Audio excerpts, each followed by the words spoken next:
guys, as you know, I'm coming at you with UFC 278. Look, I'm going to hit you with some betting tips. I'm going to hit you mainly with DraftKings because I love DraftKings. This has become my favorite besides football. DraftKings play, and I think it's exciting. I think it's fun. It keeps you on the edge of your seat. And so with that, I'm going to give you a chance. Even if you don't know a lot about UFC, I'm going to give you enough tools to be able to at least build a nice little single entry. Also, finally, if you have not done this, if you're a first-time viewer, I'm going to continue to pump out content to help you win money. Hit the subscribe now, like the video, and then leave me a comment of your favorite fight. And if anything, leave me a comment. Tell me what you think about the video. I love feedback, anything I could do better, anything that you really appreciated about the video. I appreciate the feedback and the engagement. I will comment back. I will talk with you. That is my whole point in doing this, is building a community. All right, so we'll get right into it. Kamaru Usman, I'm smashing his ownership 90%, 80%. The one thing is, I will have some lineups without him, but I'm not going to play Edwards. I think Edwards wins in a greasy decision if he wins. If you look at his scores, he's about 69 to 90 fantasy points. I think there will be other guys in other spots that score well as dogs. Now, that's not to say Edwards can't be optimal, so I may sprinkle him in a lineup or two, but I just don't like him. The under 4.5 is plus 130. Now, Usman, on the other hand, he's scored as high as 200 fantasy points. Especially if I see the field's like 50%, why not go 80 to 90? Like, okay, if he loses, then he loses, but I'm not chasing that. I'm not chasing Usman. He's the big dog. He is one of the best fighters of all time, if not the best. I'd like to see him, Chimaev, continue to develop and those two face off eventually for him to really concrete that legacy. But we'll see. He's plus 175 to get a KO TKO, minus 120 to get a decision. He has an upside of 8 to 12 takedowns. I think it'll be tough against a big guy like Edwards, but he can do it. So I'm going Usman, and I'm getting a lot of them. I'm going to also, I think there's some value there if you want to play like a single play, is Usman minus 120 for decision. All right, Paulo Costa versus Rockhold. I love this fight, but I am not going to be stupid. Costa wins this fight 9 out of 10 times.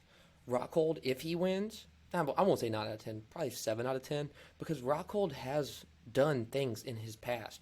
Now, I just don't think that he's that guy anymore, and clearly he had 3 straight losses before his long layoff. A decision, knockout, knockout. His chin does not hold up anymore. Now, in the past, he showed powerful striking. He showed a chin, but that's over now. I say questionable instead of no chin because I question it, because he's shown the ability to have a chin. And he's been off for a while. We don't know. So with that said, I'm not going to be silly with this. I like Costa. I like him to hit that plus 400 round 2 KO, TKO, but he's plus 175 to get it done in round 1. $8,700. Can you say optimal? He's a guy that I'm going to invest heavy in, but the fight overall, I'm going heavy. I think it's a good fight to invest in, because if somehow Rockhold in a card with not much value, he's a guy that could hit and be optimal. Jose Aldo versus Divashvili. I think Divashvili gets it done here. He has an upside of 10 to 12 takedowns. He has a 60% takedown striking defense. He has a takedown defense of 78%, but he's fighting a guy in Aldo with a 90% takedown defense. I don't know if he's been tested by 31, 38 fights. He's probably been tested at some point. So that 90% is pretty credible. So it might be hard for Divashvili to get it done, but I think Divashvili is the real deal. The over 2.5 is minus 220. And then if you look, there's a pretty good chance for this dog in Aldo. Like, they're saying that there's not, like, if he wins, there's a good chance it could be by a finish.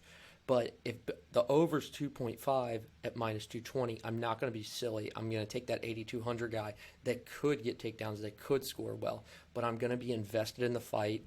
Probably I'm going to be lower on Aldo because I think that he doesn't win this. But we'll see when the ownership comes out. I think this is a fight worth looking at. Yanan Wu versus Pudilova. Don't like the fight. Neither girl has takedown upside. Probably a greasy decision. So with that said, I might bet some of the money line on Wu just for value, just for fun, or put her in a couple little low percentage parlays. But I'm not going to do a whole bunch with them on DraftKings because I don't see this fight being worth it. Hunsucker versus Pedro. Okay, I'm not changing it. I said I was going to change it, but no, I think Hunsucker is a guy worth putting in some lineups. Okay, I know I just did a video on $6,000 price range guys and how crappy of plays they really are, but it does happen every once in a while. And the one thing is Pedro is a way overpriced 9,500 guy, so I'm going to look at that value. Now, I'm saying a couple lineups. I'm not saying every lineup. I'm not going to put Hunsucker in a single entry. I'm not going to invest in him crazy. But his best chance, he's plus 540 and he's plus 1,000 to get it done in round one by KO, TKO. I'm sorry, he's plus 1,000 to get a TKO, KO, and then according to MGM Sportsbook, he's plus 1,600 to get it done in round one. You look on the other side, Pedro, I've seen him get smothered by bigger guys, heavier guys. I don't think it'll probably happen here. I think Pedro puts him down by KO or submission and gets it done. But while I'm going to have Pedro, I'm going to have just a little bit of Hunsucker, but I'm going to be underweight on the fight altogether for DraftKings. Alexander Romanov. Let me lower my thing. Okay. Alexander Romanov versus Tybura. I'm going to get a little bit of Tybura.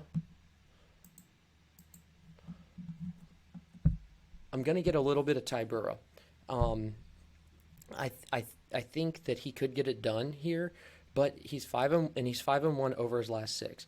He lost a decision to Volkov, which going the distance against him pretty good, but a lot of people seem to be doing that. Now he has 3 decisions and 2 TKO wins. He is 4 of 7. 4 of his 7 losses have been by finish, so I like Romanov to get a finish here. I think he can get it done in round 1. So, with that being said, I'm going heavy on Romanov. I like him. I like his price. I like his upside. He can get takedowns. His round one finish is plus 225. His round 2 finish is plus 350. Round 3 plus 600. That tells us there's a good chance. The over 1.5 is minus 195, which I think tells us that Romanov gets it done, wears him down in round 2. De Silva versus Altamirano. It's ugly, but the under 2.5 is minus 175. I like the odds of a finish here. Both guys are relatively cheap. I'm going to go with whoever's less owned.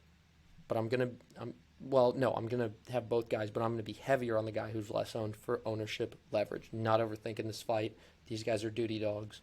Not going crazy. I'm not going to go crazy with it, but I will be pretty invested. I'll be probably field weight, and then one guy will be below the field depending on the ownership. Santos versus Gordon.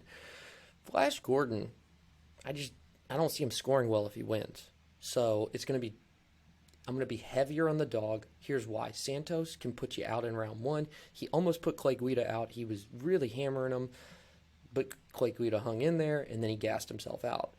That's what I could see Gordon doing, so that's why I'm saying I can't say I'm going to really fade Gordon because Santos could gas himself out and get finished by Gordon here.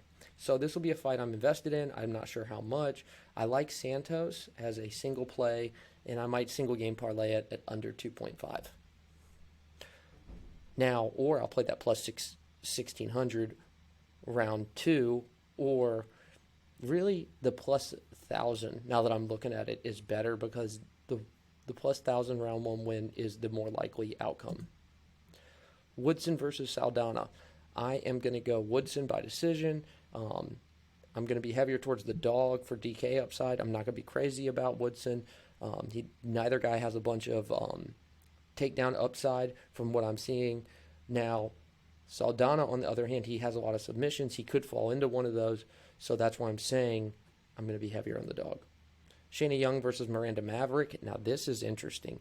I think a $9,300 Miranda Maverick could go under-owned, and I think she could just smash here against Young. She has 7 submission wins over her career. She has a potential to score well with a finish or a decision because of her takedowns, her striking, and her strike defense. I think she puts it on Young. I'm going to fade Young, $6,900 fighter, not playing her.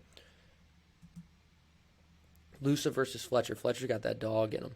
I think Fletcher can get the TKO KO here. I don't have odds yet. I don't have lines, but I think 8 out of his 9 wins have been by finish. He's fighting a guy who's second fight in UFC. Fletcher's a bad draw. 8,400. I'm going to be heavy on Fletcher, maybe a sprinkle on Lusa, but Fletcher's the guy, and I'm very confident in him winning this, and I'm very confident in him getting a finish. Figueiredo versus Albazi. I'm going Albazi under 2.5. I think Figueiredo gets finished here. I don't. He's $7,000, so I might have a little bit of him. I'm playing 150 lineups, but I think Figgy may be a better dog play on the card, but there's not many dog plays in general. I think Albazi gets it done here. I think he has the 107 in that submission versus Gordon, and I think he can get a finish here. He has 75% takedown accuracy, Albazi does, and 66% takedown defense. So I give the advantage in the edge to Albazi at 9,200, but I don't love that price, which is why I'm not going to go crazy with Albazi because, like I said, it's usually 1 to 2 $9,000 people, and then the rest fills in the optimal lineup. So I think you can get better elsewhere, but I haven't seen ownership yet. Perrin versus Orichi Lang. I'm going Perrin plus 140. I don't see myself betting it, but I'm just saying that over 2.5 is minus 145. Perrin can get some control time. He has 2 to 4 takedowns. He's fighting a very experienced fighter in Orichi Lang, but I kind of like the fact that Perrin's relatively unknown, and he's 7,700. Those guys tend to pop up every once in a while, but Orichi Lang is a guy worth investing in, so the fight itself is going to be a DraftKings investment for me because Orichi Lang can get a finish here at $8,500 and score well, and I do think this could be a card where you're going to need 2 to 3 good $8,000 guys to get that optimal lineup. Hey guys, that's it. I appreciate your time. Thank you for watching the video. If you have not yet subscribed to the video, hit me up at The Real GC9, and then go ahead and, if you want, hit the link and join the DFS Army. Use my promo code DFLGino to get 10% off every month, and right now you will get a free month membership. All right, guys. Hey, I look forward to hearing from y'all, and good luck this week.